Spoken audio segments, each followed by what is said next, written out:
हसदेव और निकोबार के जंगल कट चुके हैं और सिंगरौली में भी जंगलों को उजाड़ा जा रहा है। इसके बाद अगला नंबर होगा अरावली का। अरावली की पर्वत श्रृंखलाएं विश्व की सबसे पुरानी पर्वत श्रृंखलाओं में से एक है।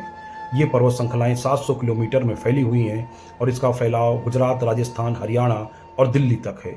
ये केवल एक पर्वत श्रृंखला नहीं बल्कि प्रकृति का लोगों के लिए एक उपहार है। ये पर्वत श्रृंखला राजस्थान समेत पश्चिम भारत के लोगों के लिए ऑक्सीजन सिलेंडर का काम करती हैं। इसी पर्वत श्रृंखला ने थार के रेगिस्तान को आगे बढ़ने से रोक रखा है। यदि इन पर्वत श्रृंखलाओं को हटा लिया जाए तो थार का मैदान आगे बढ़ जाएगा और भारत के न जाने कितने इलाके रेत के मैदान में परिवर्तित हो जाएंगे। इन्हीं पर्वत श्रृंखलाओं के घने जंगलों में हजारों प्रकार के वन्य जीव और जानवर वास करते हैं जो हमारी पर्यावरण और प्रकृति का अभिन्न अंग हैं। किंतु अब भारत सरकार ने अरावली की इन पर्वत श्रृंखलाओं का डेथ वारंट जारी कर दिया है। जी हाँ साथियों, आपने बिल्कुल सही सुना।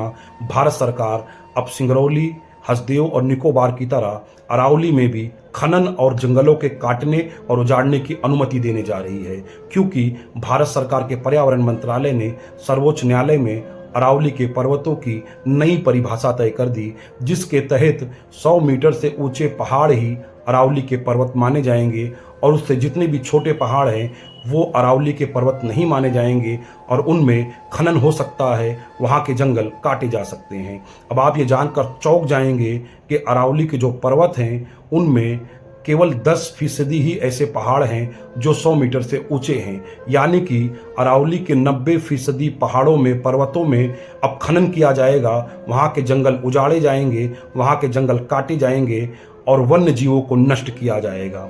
ये क्यों किया जा रहा है? इससे हमारे देश का क्या लाभ होगा? इससे तो हमारा पर्यावरण तबाह हो जाएगा, इससे तो हमारी प्राकृतिक धरोहर नष्ट हो जाएगी। किंतु इसके पीछे एक व्यक्ति का लाभ है जिसका नाम है गौतम अडानी, जो देश के प्रधानमंत्री मोदी जी का परम मित्र है।